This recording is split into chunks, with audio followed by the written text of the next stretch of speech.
Olá, paz do Senhor para os irmãos, sejam bem-vindos. Vai deixando já o seu like e já vai se inscrevendo no nosso canal e compartilhando os nossos vídeos, né? Essa é a segunda parte. Falamos sobre Elias na primeira parte e agora vamos falar sobre Enoque. Enoque morreu ou não? Enoque era um grande homem do Senhor e a sua história começa a ser registrada em Gênesis 5:24, que diz: E andou Enoque com Deus e não apareceu mais, porquanto Deus para si o tomou.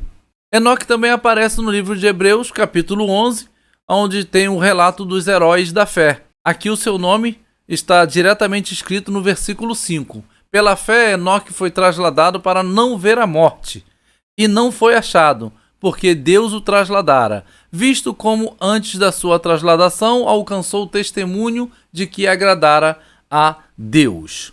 Vamos ver um pouco sobre esse versículo de Gênesis 5:24 no original hebraico.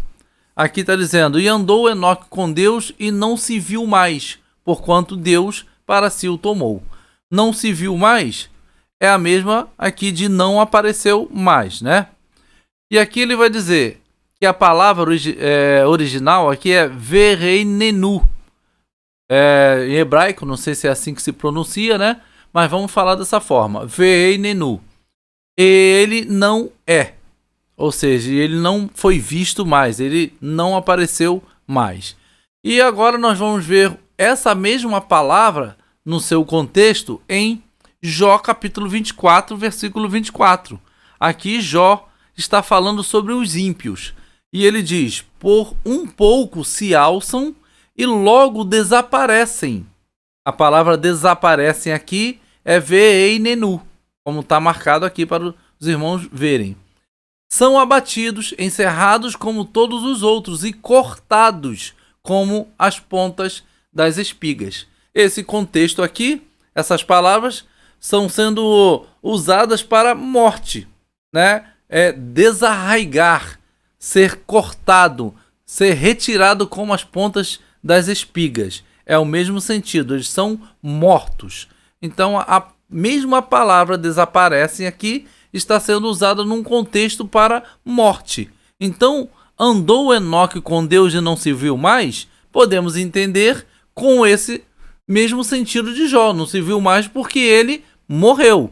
Mas vamos ver aqui mais para frente. Salmos 37, versículo 10. Pois ainda um pouco e o ímpio não existirá. Olharás para o seu lugar e não aparecerá. Ele não será mais visto. A mesma palavra é essa daqui, ó. Vereinenu. Por quê? Porque aqui o contexto do Salmo 37, ele vai dizer inclusive um contraponto com o justo. O justo será plantado na terra e herdará a terra para sempre. Aqui o ímpio será desarraigado, será arrancado da terra, será morto. Então a palavra para não aparecerá, que quer dizer que ele vai morrer, é vereinenu, a mesma palavra usada lá para Enoque. Aqui em Jeremias 49:10 vai dizer aqui assim: Mas eu despi a Esaú, descobri os seus esconderijos, e não se poderá esconder. É destruída a sua descendência, como também seus irmãos e seus vizinhos, e ele já não é. Ou seja, ele estará morto, ele morrerá. Este é o contexto de uma profecia de Jeremias sobre o fim dos tempos, né? Povos inimigos de Israel, colocado aqui como Esaú. É a mesma palavra aqui embaixo, vereinenu. Então vamos ver que esse contexto está falando de morte. Vamos caminhar mais um pouco. E aqui um outro texto que temos é sobre a continuação do texto, né? Que é: andou Enoque com Deus e já não era. A gente já falou sobre essa palavra, né? Sobre já não era, ele não apareceu mais. E agora a segunda frase, que é: porque Deus o tomou para si. Então muita gente pega essa frase tomou para si e já logo interpreta que Deus levou para o céu, aonde ele está, o seu trono. Mas não está escrito isso aqui. E lá em Elias, como falamos no nosso último vídeo, né? Quem não assistiu, vê lá a primeira parte, nem sempre quando diz que foi para o céu, é o céu onde está o trono do Senhor. Precisamos ver todo o contexto. E todo o contexto não só imediato, mas o contexto também mais amplo da palavra do Senhor. Então, se você não assistiu o primeiro vídeo, assiste lá sobre o profeta Elias. Então aqui diz, e tomou para si. E a palavra ali é lakar. Então agora vamos pegar essa mesma palavra, que é lakar em hebraico, lá no texto de Jó. No texto de Jó, capítulo 1, o versículo 21. E aqui o contexto é quando os seus filhos estão na sua casa, festejando, e vem, né? Satanás provoca um grande vento e dá sobre aquela casa, e as suas paredes caem em cima dos seus filhos e mata todos os seus filhos. E aí Jó recebe essa notícia. E aí Jó diz assim, e disse, nu saí do ventre de minha mãe, e nu voltarei. O Senhor o deu, e o Senhor o tomou. Bendito seja o nome do Senhor. Então aqui a palavra tomou, o Senhor o tomou, é a mesma como diz aqui, tomou para si, né? Com relação a Enoque. É a mesma palavra, ó, lakar. E aqui quando diz o Senhor o tomou, está dizendo que eles foram mortos. E que realmente os filhos de Jó foram mortos. Satanás provocou aquela situação e Jó está entendendo que Deus permitiu isso e por isso ele diz, o Senhor o tomou. Então ele está dizendo que os filhos dele foram mortos. É a mesma palavra que usa para tomou para si em Gênesis 5, 24 com relação a Enoque. Vamos caminhar um pouco mais. A Bíblia vai nos falar sobre algumas situações que o corpo não foi encontrado. Tal como Enoque, o seu corpo não foi encontrado, como diz aqui, porquanto Deus o tomou para si, ele não apareceu mais. Em Deuteronômio 34, 5 e 6, também vai nos contar a história de Moisés, que ali diz, assim morreu ali Moisés, no monte, né? E diz cá embaixo, no outro versículo, e ninguém soube até hoje o lugar de sua sepultura. Deus o sepultou ali naquele vale, o Senhor o sepultou e ninguém soube. Inclusive lá em Judas, versículo 9, né, do capítulo 1, vai dizer que houve uma disputa entre Miguel e Satanás sobre o corpo de Moisés, porque ninguém achou. E aí vai informar que Moisés foi morto e não apareceu mais. Aqui pode ter sido o mesmo caso de Enoque. Ele não apareceu mais porque Deus o tomou. Ou seja, Enoque morreu e o seu corpo não foi achado. Vamos caminhar o porquê que nós entendemos dessa forma. Existem algumas expressões enigmáticas na Bíblia. Expressões enigmáticas. Existem algumas expressões na Bíblia que é falado de uma forma, mas quer dizer outra. Por exemplo, em João 21, 22 e 23, Jesus está dizendo uma frase assim, e disse-lhe Jesus, se eu quero que ele fique até que eu venha, que te importa a ti? Segue-me tu. Divulgou-se, pois, entre os irmãos este dito, que aquele discípulo não havia de morrer. Jesus, porém, não lhe disse que não morreria, mas se eu quero que ele fique até que eu venha, que te importa a ti?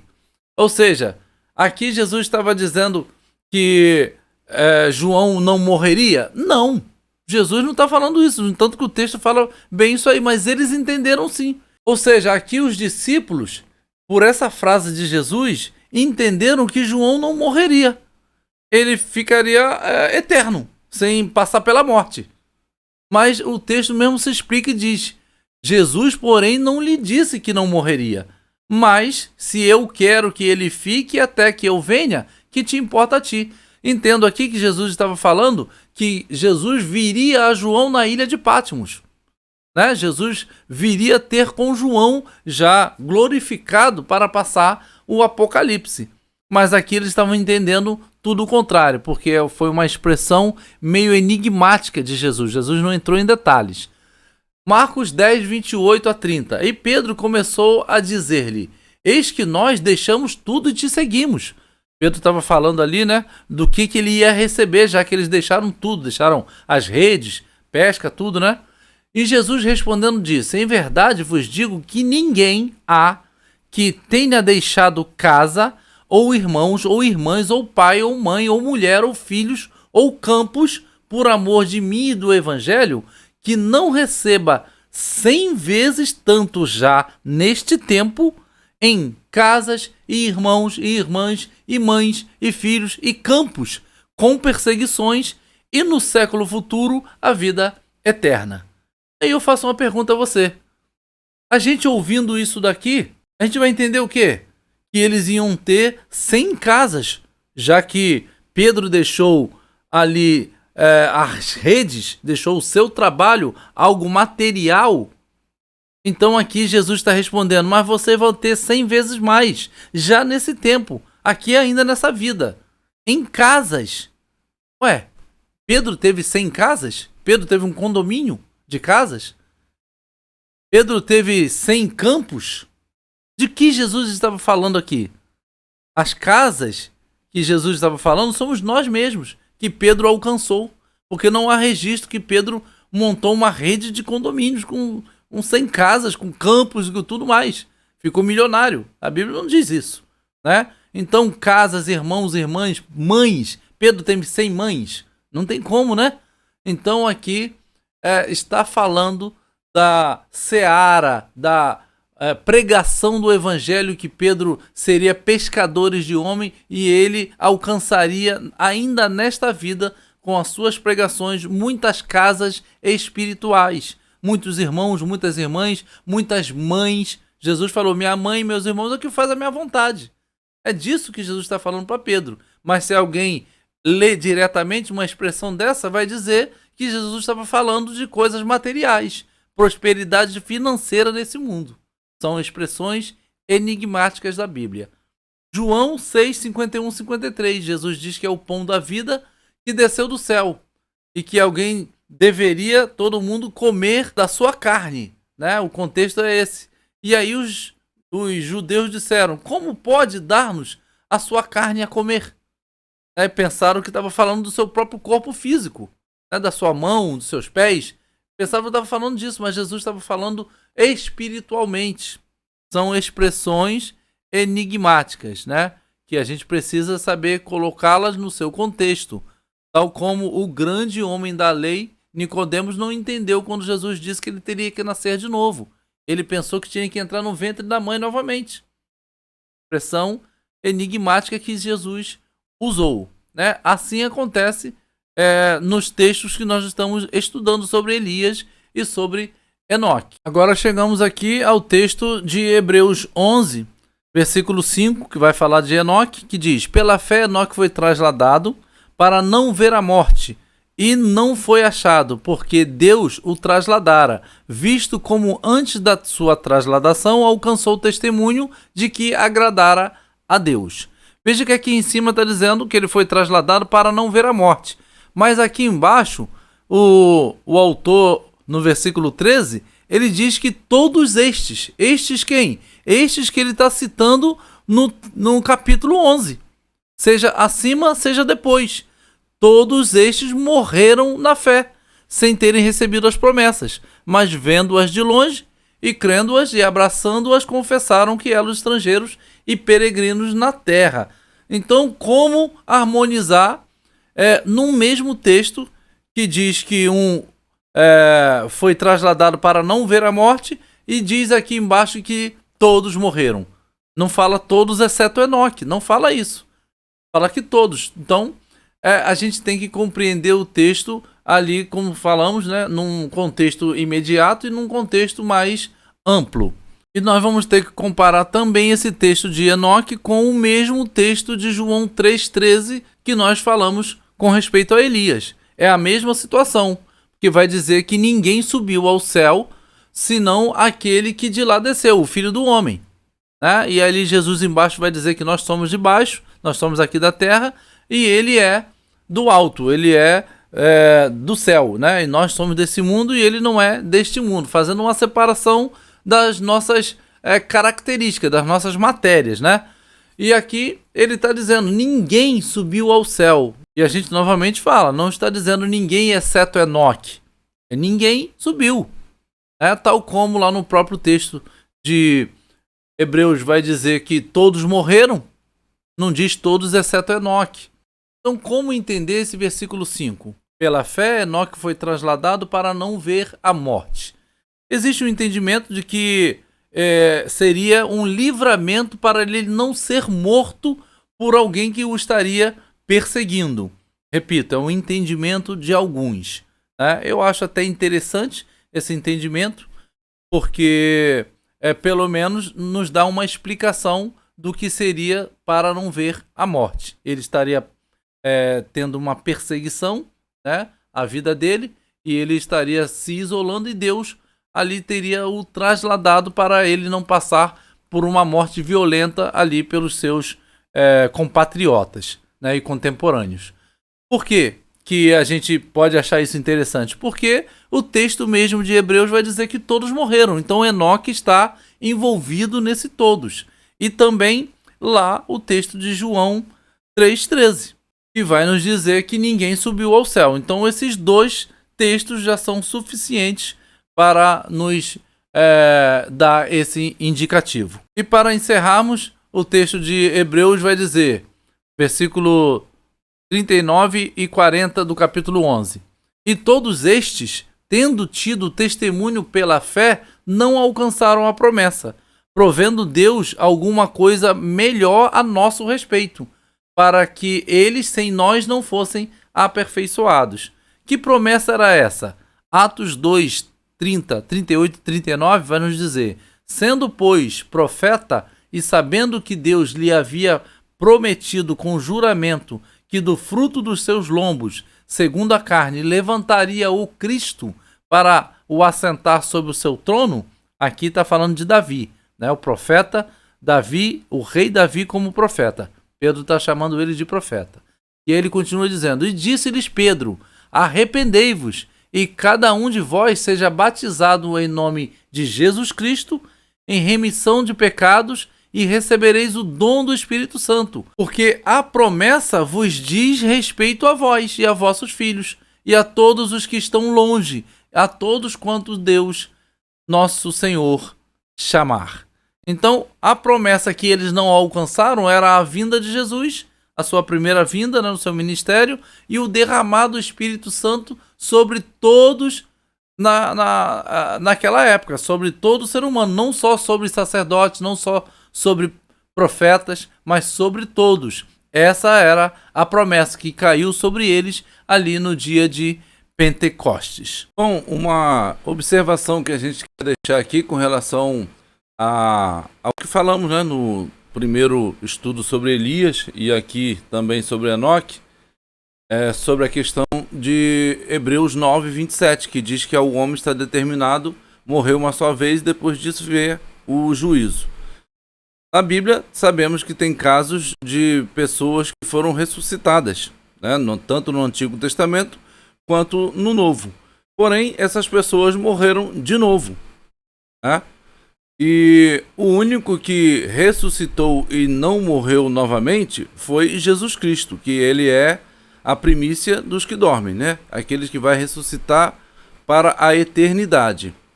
E também terá o caso no futuro do arrebatamento, né, em que quando Jesus voltar, alguns não passarão pela morte, né? A Bíblia diz que o homem está determinado a morrer, mas nesse caso aqui, o último estágio, né, dessa era humana, a igreja que estará vivendo naquele tempo, uma parte dela não passará pela morte. E neste caso, a gente não pode entender que, por conta dessa situação que vai acontecer no último tempo, dizer que Enoque ou Elias também estiveram nessa mesma situação de não passar pela morte. Por quê? Porque no caso lá da igreja, a igreja será glorificada. E Elias e Enoque não foram glorificados, porque o primeiro a ser glorificado viria a ser Jesus ainda, lá muito à frente do tempo deles. Então Enoque e Elias não podem estar vivos em algum lugar porque o Sheol, né, ou o mundo dos mortos, é para aqueles que passaram pela morte e ainda vão ressuscitar. No caso da igreja no último tempo, eles não passarão pela morte. Eles vão ainda ser glorificado o seu corpo. No caso de Elias e Enoque, repito, eles não têm como eles estarem vivos até agora e lá no mundo dos mortos, porque lá é só para quem morreu, quem passou desta vida, né? E depois será ressuscitado. Então esse é um detalhe que a gente tem que realmente deixar claro aqui para que os irmãos possam compreender melhor. Então, eu espero que você tenha gostado desse estudo, né? Deixe o seu like, eu peço mais uma vez, deixe o seu comentário e compartilhe os nossos vídeos e se inscreva em nosso canal, tá bom? Que Deus abençoe a sua vida.